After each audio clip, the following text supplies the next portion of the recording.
Part 1. The Discovery. The research ship Yang moved slowly across the dark waters of the sea. It was a cold November morning, and thick fog covered everything like a gray blanket. Dr. Park Yuna stood on the deck, holding a cup of hot coffee in her hands. She was a marine biologist, 42 years old, with short black hair and tired eyes. She had spent 15 years studying the ocean, but she had never seen anything like what the sonar was showing them today. "Yuna, you need to come inside," called Lee Do-hyun from the control room. His voice sounded strange. Worried Yuna walked quickly into the warm room filled with computers and screens. Do-hyun was sitting in front of the main sonar display, his face pale. He was a good man, an oceanographer who had worked with Yuna for 7 years. She had never seen him look so confused. "Look at this," he said, pointing at the screen. The sonar showed the ocean floor 3 kilometers below them.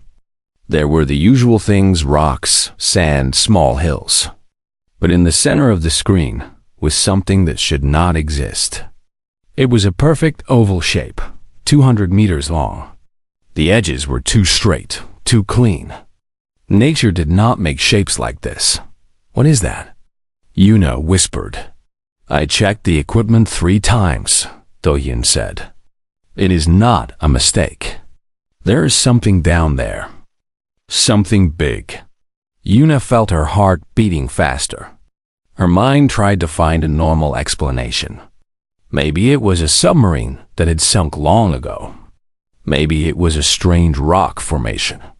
But deep inside, she knew these explanations were wrong. The shape was too perfect, too alien. "We need to go down there," she said. Do-hyun looked at her with wide eyes. "Are you sure? The pressure at that depth is extreme. If anything goes wrong with the submersible..." "I know the risks," Yuna said firmly. "But we cannot ignore this. We have to see it with our own eyes."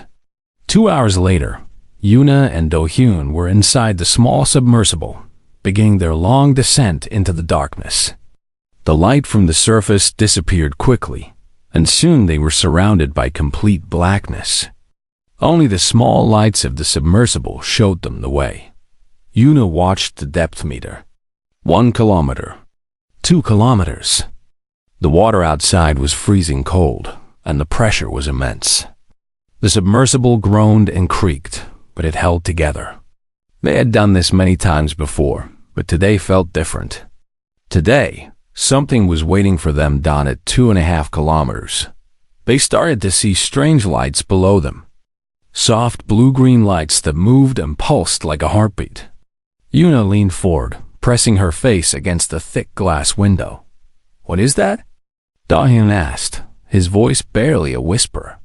"I do not know," Yuna replied. "Keep going down."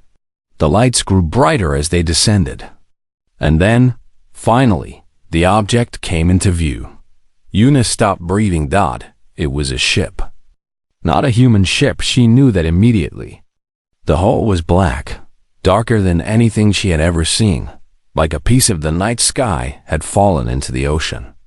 It was smooth and seamless, with no visible doors or windows. Strange symbols covered its surface, and these symbols were the source of the blue-green light. They glowed and pulsed in patterns that seemed almost like a language. "This is impossible," Do-hyun said. His hands were shaking on the controls. "This cannot be real." But it was real. Yuna could see it clearly. A spacecraft, resting on the ocean floor, covered in 12,000 years of sediment. She knew it was that old because of the layers of earth that had built up around it. Whatever this thing was, it had been here since before human civilization began.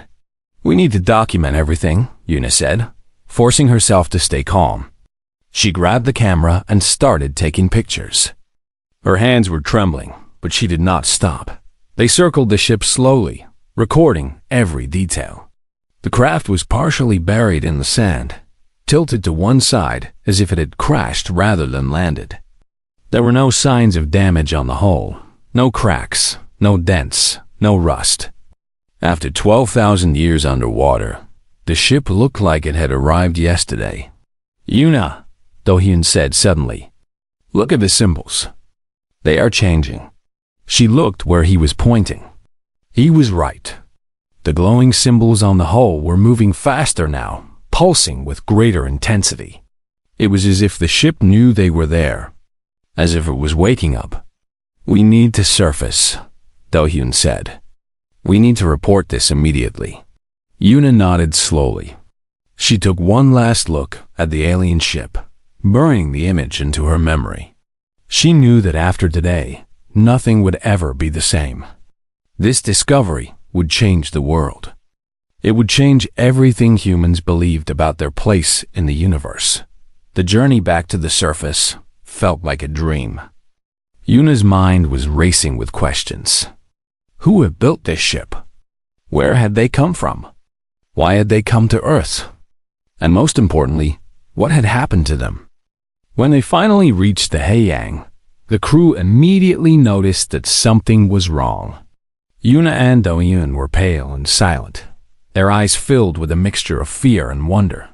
"What did you find down there?" asked Captain Kim Jun-ho, a stern man in his 50s. Yuna looked at Do-hyun, then back at the captain. She took a deep breath. "We found proof that we are not alone in the universe," she said quietly. "We found an alien spaceship." The captain stared at her for a long moment. Then he turned and walked to the communication room. Within minutes, he was on a secure line to the Korean government. Within hours, military ships were racing toward their location. Within days, the most secret operation in human history had begun. They built a massive platform above the discovery site, disguised as an oil rig. Scientists from around the world were brought in, all sworn to absolute secrecy. The best engineers, biologists, linguists, and physicists gathered to study the impossible object 3 kilometers below. Yuna stood at the edge of the platform on the night before the first official dive. She looked up at the stars, wondering which one the ship had come from. Somewhere out there, in the vast darkness of space, there was another world. A world with people or creatures smart enough to build ships that could cross the universe. And for some reason, they had come to Earth. She did not know if she should feel excited or terrified. Perhaps both. Because if aliens had visited Earth 12,000 years ago, it meant the universe was full of life, full of possibilities. But it also meant the universe was full of dangers that humans had never imagined. Part 2. Breaching the hull. 6 weeks had passed since the discovery, and the scientists had made no progress at all. The alien ship sat on the ocean floor, beautiful and mysterious, refusing to give up its secrets.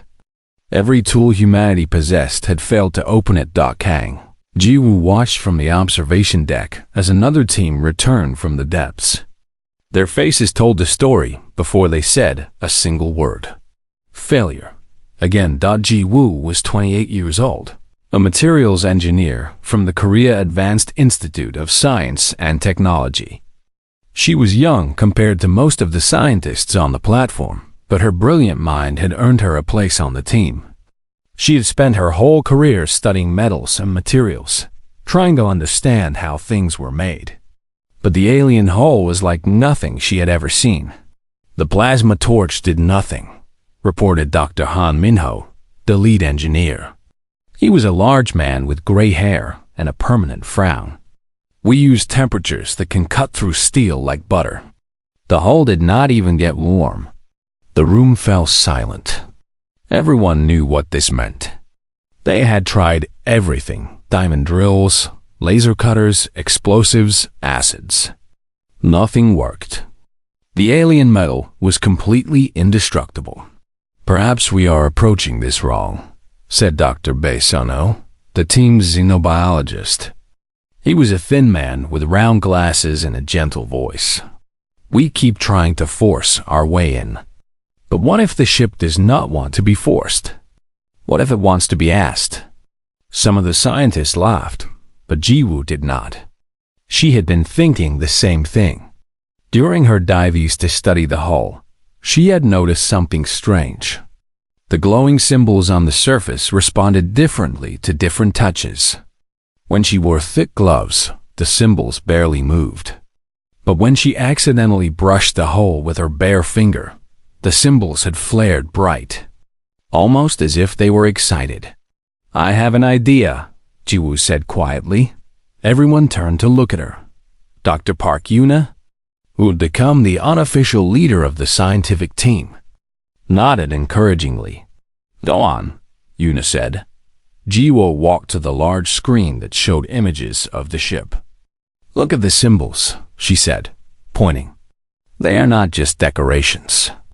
They respond to organic contact. Every time someone touches the hull with bare skin, the symbols react.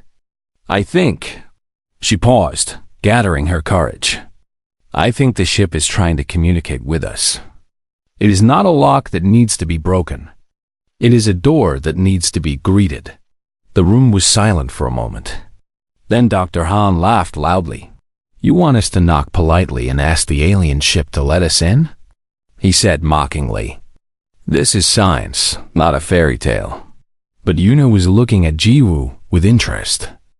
"How would you test this theory?" "Let me dive alone," Jiwoo said. "Let me touch the hull with my bare hands and see what happens. If I am wrong, we lose nothing. But if I am right—" The next day, Jiwoo descended into the darkness by herself. Her heart was pounding as the submersible approached the massive black ship.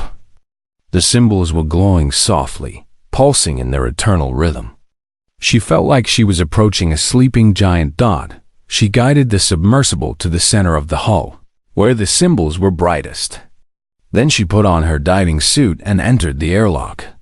The water was freezing, the pressure immense, but her suit protected her. She swam slowly toward the ship, her flashlight cutting through the darkness. Up close, the hull was even more impressive. It was perfectly smooth, without a single scratch or imperfection. The symbols seemed to float just beneath the surface, like fish swimming under ice. Jiwoo reached out her hand, her bare palm exposed through a special opening in her glove. The moment her skin touched the hull, everything changed. The symbols exploded with light, racing across the entire surface of the ship like fire spreading through dry grass. Jiwoo pulled her hand back in shock, but she was not hurt. The light was not hot. It was warm, gentle, almost welcoming dot. And then, right in front of her, the hull began to change. A circle appeared on the smooth surface, growing larger and larger. The black metal seemed to fold into itself, creating an opening where there had been solid wall.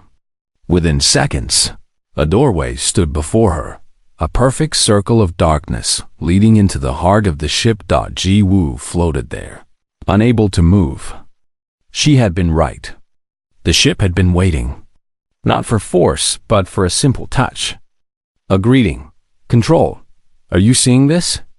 She whispered into her radio. "We see it," Yuna's voice replied, filled with wonder. "Jiwoo, you did it. You opened the door." Jiwoo took a deep breath and swam through the opening. The interior of the ship was nothing like she expected. The moment she crossed the threshold, she felt the water disappear. One moment she was swimming. The next, she was standing on a solid floor, completely dry. The ship had somehow removed all the water from its interior, creating a perfect pocket of air. She removed her diving helmet and took a careful breath. The air was fresh and clean, better than any air she had ever breathed on Earth. It was impossible. The ship had been sealed for 12,000 years, but it was true. The corridor before her was wide and tall, lit by the same soft blue-green glow as the symbols outside. The walls were covered with strange patterns that might have been art or writing or something else entirely. She walked forward slowly, her footsteps echoing in the silence. The corridor led to a larger room, and then another and another. Each room was bigger than the last, which made no sense. From the outside, the ship was large but not infinite. Yet inside, the spaces seemed to stretch forever. She was walking through impossible geometry, through rooms that bent the laws of physics. And then she found the first body. It was lying on a raised platform in the center of a circular room. Jiwoo stopped, her breath caught in her throat. The creature was humanoid, 2 arms, 2 legs, a head with 2 eyes. But its skin was gray, its fingers were too long, and where its mouth should have been, there was only smooth, featureless flesh. The creature was clearly dead. Its eyes were closed, its body still. But there was no decay, no smell of death. It looked like it had simply fallen asleep and never woken up. Jiwoo forced herself to move closer. She could see now that the creature was wearing some kind of uniform, a simple gray suit with more of those mysterious symbols on the chest. There was a wound on its side, a terrible burn that had cut through the uniform and the flesh beneath. Whatever had killed this creature, it had been violent. She looked around the room and saw more platforms, more bodies. Dozens of them, all gray-skinned, all dead. Some had burns like the first. Others had cuts and tears. All of them showed signs of violence. These creatures had not died peacefully. They had been killed, murdered, and then their ship had fallen to Earth, sinking to the bottom of the ocean, where it had waited for 12,000 years, waited for someone to find it, waited for someone to open the door, waited for humanity. Jiwoo activated her camera and began recording. The scientists above would want to see everything. They would want to study these creatures, to understand who they were and where they came from. But as Jiwoo walked among the bodies of the dead aliens, she felt a terrible sadness wash over her. These creatures had traveled across the stars. They had built a ship that could survive for thousands of years. They were intelligent, advanced, possibly millions of years ahead of humanity, and something had destroyed them. What kind of enemy could do this? What kind of power could wipe out a species so advanced? And if that enemy was still out there, somewhere in the darkness between the stars, what would it do when it found Earth? Part 4. The warning. The Emergency Council met in a secret bunker deep beneath the mountains of Gangwon Province. Leaders from every major nation sat around a massive table, their faces pale with shock and fear. They had all seen the evidence. They had all heard the translations. And they all understood what it meant. Humanity was not alone in the universe. And something terrible was coming. Commander Oh Taiwoo stood at the front of the room, his military uniform crisp and perfect despite the chaos of the past few days. Behind him, a large screen displayed images from the alien ship, the database, the bodies, the impossible technology. "Let me be clear about what we are facing," Taiwoo said, his voice calm and steady. "The Devourers are not invaders in any traditional sense. They do not want our resources. They do not want our land. They do not want to enslave us. They want to consume us completely and utterly until nothing remains." He pressed a button and the screen showed a simulation based on Void Walker data. A planet appeared, green and blue like Earth. Then something dark approached, a shadow that seemed to eat the light itself. Within moments, the planet was gone. Not conquered, not destroyed. Simply erased. The Void Walkers fought the Devourers for 10,000 years, Taiwoo continued. They had technology far beyond anything we could imagine. They had alliances with hundreds of other species. They had millions of ships and billions of soldiers, and they lost. Every single one of them, every ally, every world, gone. The room was silent. The weight of those words pressed down on everyone present. "How long do we have?" asked the American representative, a gray-haired woman with sharp eyes. Shin Yoonji stepped forward. She had been brought to the bunker to answer exactly this question. She looked exhausted, but her voice was strong. "The Void Walkers left a warning," she said. "The Devourers are drawn to intelligent life. Specifically, They are drawn to civilizations that reach a certain level of technology. The trigger point seems to be nuclear energy. The moment a species splits the atom, they create a signal, a beacon that the devourers can detect across vast distances. She paused, letting the implications sink in. Humanity first split the atom in 1945. According to Void Walker calculations, that signal would take approximately 500 years to reach devourer territory. That means we have roughly 400 years before they arrive. Some faces showed relief. 400 years was a long time, but others understood the truth. 400 years was nothing. The Void Walkers had 10,000 years, and they still lost. There is more, Yunji continued. The ship is not just a warning, it is a gift. The Void Walkers spent their final years collecting knowledge, not just their own, but the knowledge of every species the devourers had destroyed. Weapons, shields, engines, medical technology, genetic engineering, terraforming, communications. Millions of years of progress from thousands of civilizations, all stored in that database. She pulled up an image of the alien symbols, glowing with soft light. They gave us everything they had, everything their enemies had, everything anyone had ever discovered about fighting the devourers.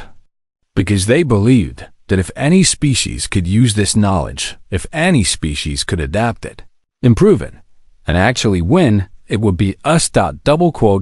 Beisangho stepped forward next. He had been studying the biological data from the ship, and what he had found was both disturbing and strangely encouraging. The Void Walkers analyzed hundreds of intelligent species, he explained. They created detailed profiles of each one's strengths, weaknesses, capabilities, and they compared all of them to humans. He shook his head slowly. We are unlike anything they had ever seen. He pulled up a chart showing various alien species and their characteristics. Most intelligent species are specialists, he said. They evolve in specific environments, develop specific skills, and reach a certain level of technology. They are very good at what they do, but they are limited. They cannot easily adapt to new situations or new challenges. He pointed to the human section of the chart. Humans are generalists to an extreme degree. We can survive in almost any environment on Earth: deserts, tundras, rainforests, mountains, even underwater with the right equipment. We heal faster than most species. We can run longer distances than any other animal. We form complex social bonds and yet wage constant war against each other. We are simultaneously the most cooperative and the most competitive species on our planet. He looked around the room, his expression serious. But that is not what scared the Void Walkers. What scared them was our psychology. We are stubborn to the point of insanity. We will fight battles we cannot win. We will die for ideas. We will sacrifice ourselves for people we have never met. We refuse to accept defeat, even when defeat is the only logical outcome. He pulled up one final quote from the Void Walker database. The Void Walkers had a word for us. It translates roughly as the relentless. They watched our ancestors chase prey across entire continents, never stopping, never giving up, until the prey simply collapsed from exhaustion. They watched us survive ice ages that should have killed us. They watched us spread across the entire planet despite having no natural weapons, no claws, no fangs, no armor. His voice grew quieter, and they were terrified, because they knew that if humans ever reached the stars, nothing would be able to stop us. Not even the devourers. The room fell into a heavy silence. The leaders of humanity sat with this knowledge, trying to process it. They had spent their whole lives believing they were alone in the universe. Now they knew the truth. They were. Not only not alone, but they were apparently the galaxy's most dangerous species. Commander Taiwu stepped forward again. We have a choice, he said. We can hide this information, Pretend this never happened and hope the devourers never come. Or we can do what the Voidwalkers believed we would do. We can prepare. We can build. We can become the species they thought we were. He looked around the room, meeting each person's eyes. 400 years is not a long time, but it is enough if we start now. The alien database contains everything we need. Technologies that would have taken us thousands of years to develop on our own. Weapons that can destroy planets. Shields that can withstand supernova. Engines that can bend space itself. He took a deep breath. The Voidwalkers ran for 10,000 years. They were smarter than us, more advanced, more peaceful, but they still lost. Maybe that was their weakness. Maybe being peaceful, being reasonable, being willing to compromise, maybe that does not work against an enemy like the Devourers. His hands clenched into fists. We are not peaceful. We are not reasonable. We have spent our entire existence fighting each other, killing each other, conquering each other. We are the children of warriors and survivors, of people who refuse to die when everything said they should. He turned to face the screen, showing the vast stars of an indifferent universe. Maybe it is time to show the galaxy what that means. The vote was not unanimous, but it was overwhelming. The nations of Earth would work together in secret, using the alien technology to build a defense unlike anything humanity had ever created. Scientists around the world would be recruited. Resources would be shared. Differences would be set aside. Because humanity had learned the most important lesson of all. They were not special because they were smart or advanced or powerful. They were special because they refused to give up. Because when everything else in the galaxy had run from the darkness, humans would turn around and walk straight into it. The Devourers had consumed 10,000 civilizations, but they had never met humans. And humanity had 400 years to get ready. Part 3. The revelation. 3 months had passed since Jiwoo opened the alien ship. In that time, the scientific team had explored every corner of the vessel, documented every body, and collected thousands of samples. They had found wonders beyond imagination, rooms full of strange machines, walls covered with star maps showing galaxies humans had never seen, and technology that seemed like pure magic. But the greatest discovery was the ship's database. Shin Yoonji was a linguist and cryptographer.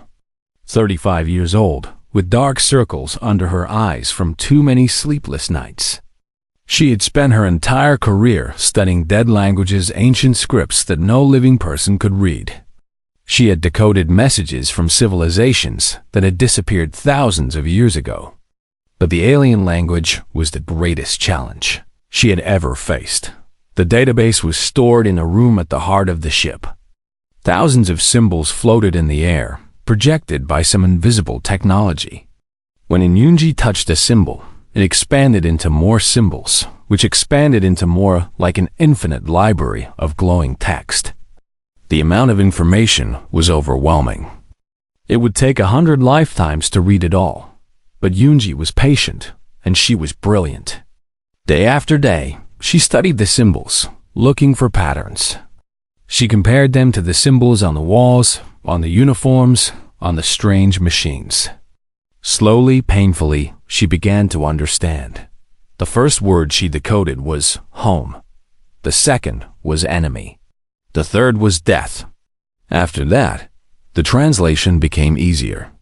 The aliens had used a logical language built on mathematical principles that were the same across the universe.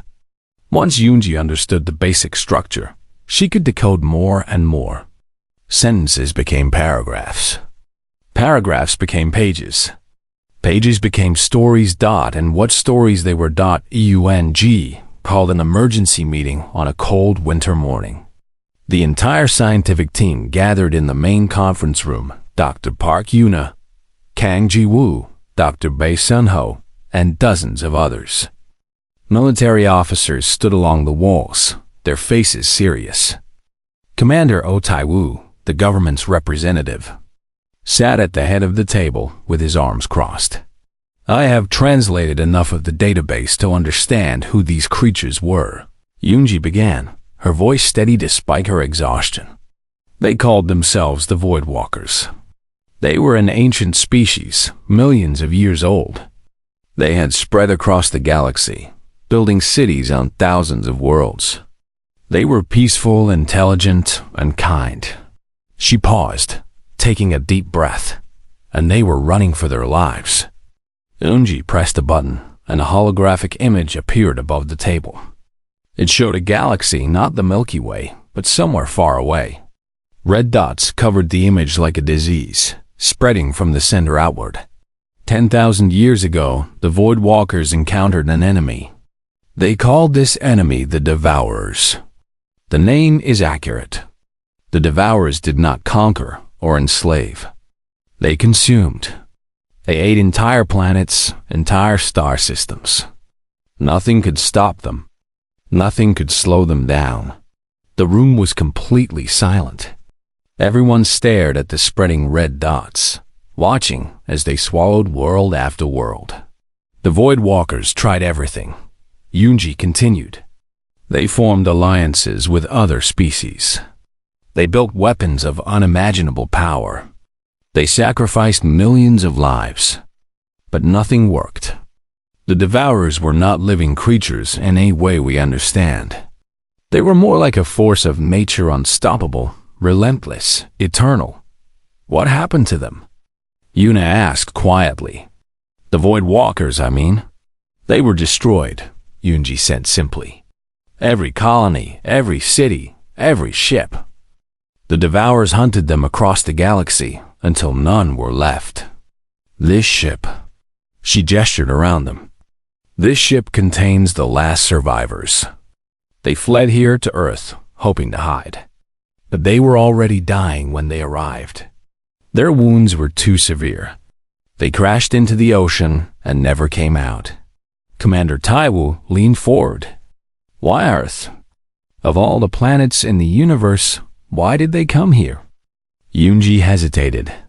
This was the part that had kept her awake for weeks. The part that made her question everything she thought she knew about humanity. They came to study us, she said. The Voidwalkers had been watching Earth for a long time. They were fascinated by the creatures living here, specifically by early humans. Our ancestors. Why? Jiwoo asked. We were just primitive hunters back then. We had not even invented farming. Yunji pulled up another section of the database. The symbols glowed in the air, telling a story that would change everything. The Voidwalkers studied thousands of intelligent species across the galaxy, she explained. They kept detailed records of each one. Every species had strengths and weaknesses, things that made them unique. But humans, she shook her head. Humans broke all their rules. She began to read from the translation, her voice trembling slightly. Humans are impossible. They should not exist according to any biological model we understand. Their aggression exceeds all known parameters. They will kill their own kind over abstract concepts like honor, religion, or territory. Yet they will also sacrifice their lives for complete strangers. They form bonds with other species, keeping animals as companions. They create art for no practical purpose. They dream of things that do not exist and then build them into reality. The room was utterly still. Every scientist, every soldier, every person present was hanging on her words. They survive in environments that should kill them, deserts, frozen wastelands, even the depths of the ocean. They heal from injuries that would be fatal to any other species. They adapt to changes faster than evolution should allow. They are persistence predators who can chase prey until it dies of exhaustion. They are social creatures who wage war against each other. They are logical minds who believe in gods and spirits. Yunji looked up from her translation, meeting the eyes of her colleagues. The Voidwalkers could not understand us. We did not fit their categories. We were too violent to be peaceful, too kind to be purely aggressive. We were walking contradictions, impossible creatures who should have destroyed themselves long ago, but instead kept growing stronger. She pulled up one final passage. And in their final days, as the Devourers closed in, the Void Walkers made a decision. They would not let their knowledge die with them. They would give everything they had learned, every technology, every weapon, every secret of 1,000 dead civilizations to the one species they believed might be able to use it. Us, Yuna whispered. Yes, Yunji confirmed. They left this ship here on purpose. They knew that one day, humans would find it. They knew we would figure out how to open it. And they hoped, they prayed, if such beings pray, that we would be able to do what they could not. What is that? Commander Taiwu demanded. Unji turned to face him, her eyes filled with a mixture of fear and something else. Something that might have been hope. Fight back, she said. The Void Walkers ran for 10,000 years, and they lost everything. They believed humans would not run. They believed we would stand and fight, no matter the cost. They believed we were the most dangerous species in the galaxy. She paused, letting her words sink in. And they believed we were the galaxy's only hope. The room erupted into chaos. Scientists shouted questions. Military officers demanded answers. Commander Taiwu was already reaching for his phone to call his superiors, but Yunji just stood there, looking at the floating alien symbols. Somewhere out there, beyond the stars, an ancient enemy was still consuming worlds.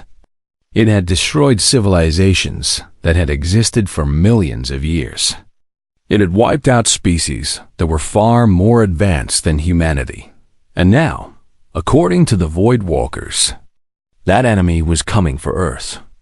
The only question was, could the most dangerous species in the galaxy live up to its reputation? Part 5. The response 380. Years had passed since the discovery in the EC. The world had changed in ways that the original scientists could never have imagined. But some things remained the same. Dr. Park Yuna was 142 years old now, kept alive by medical technology adapted from a dozen dead alien species. Her body was frail, her hair completely white, but her eyes were still sharp.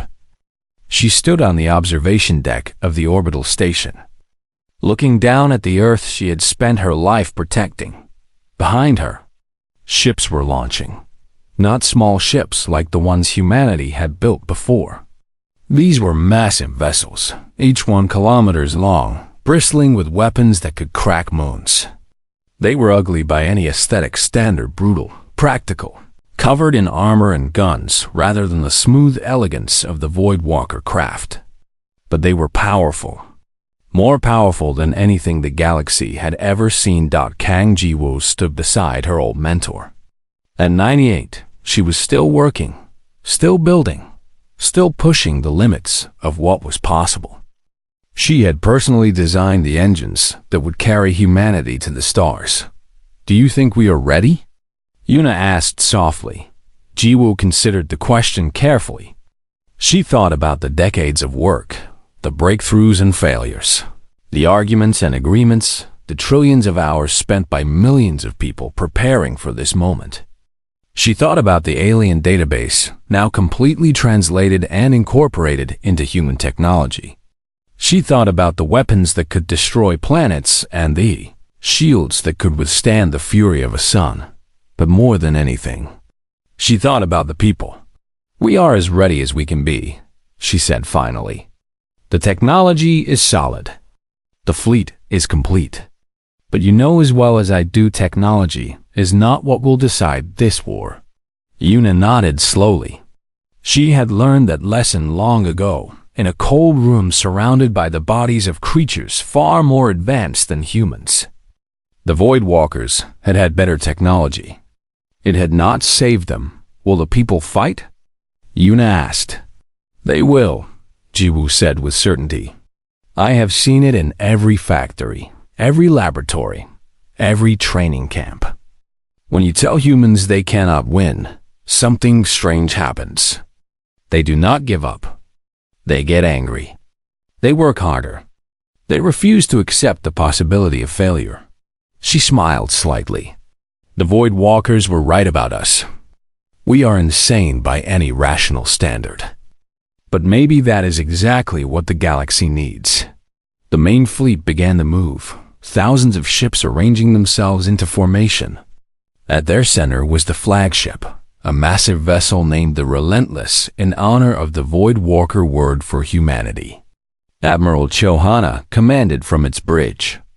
A calm woman in her 60s, who had spent her entire life preparing for this moment.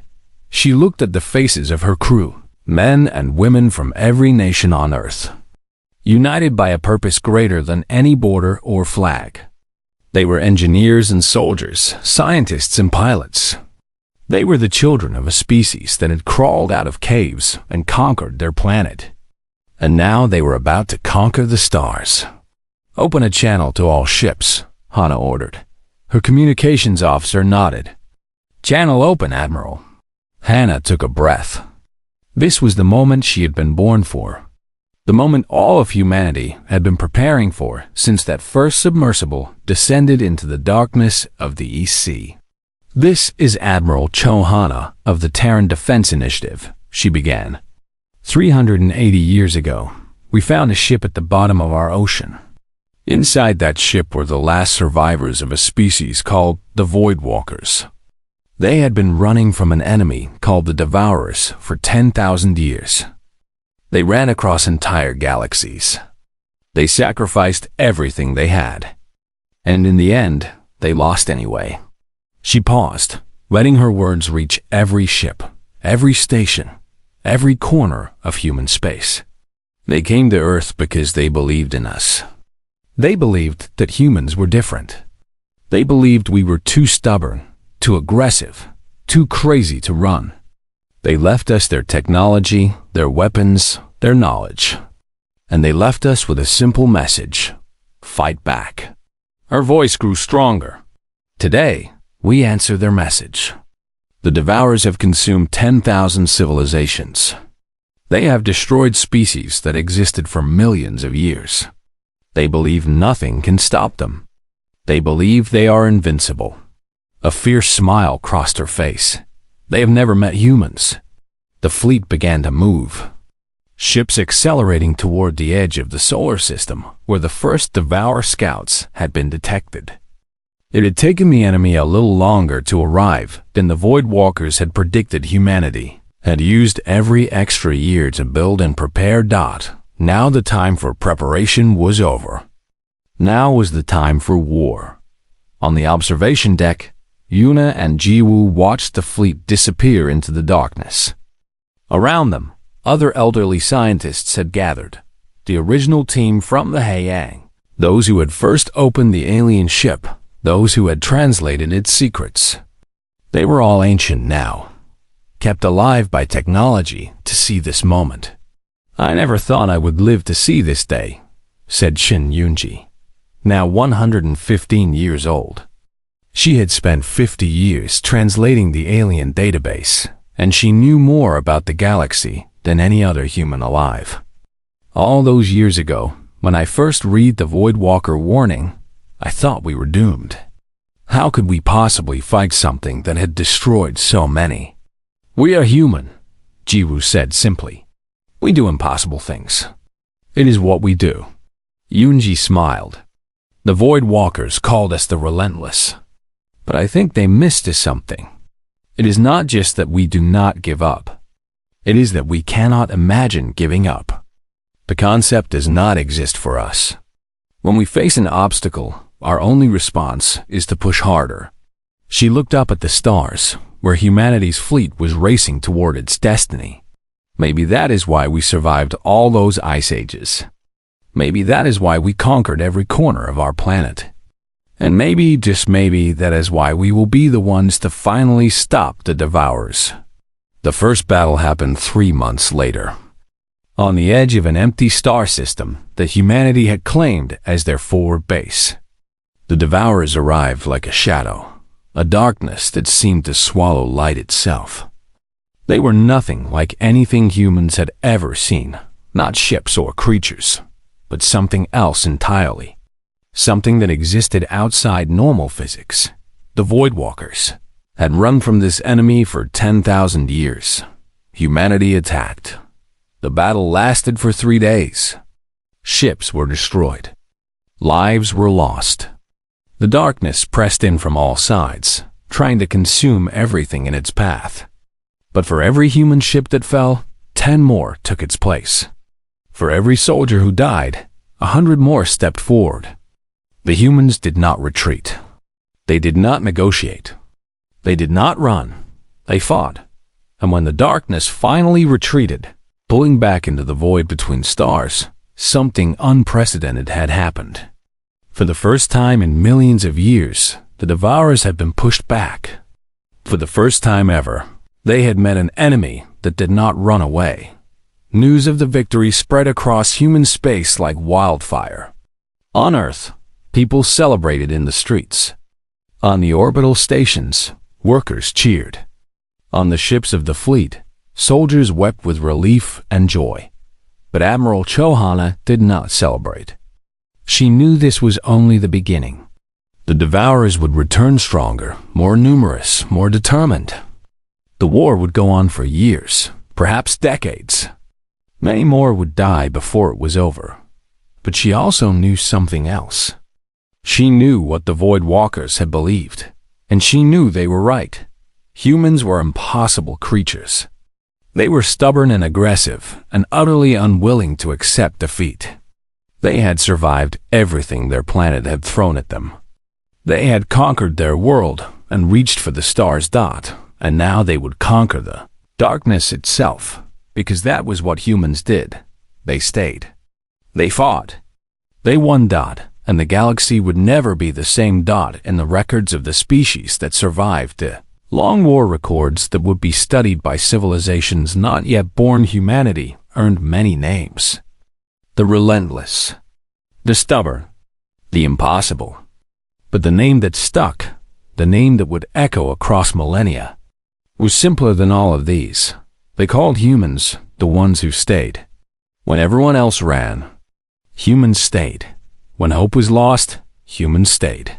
When the darkness came, humans stayed. And in the end, that was enough.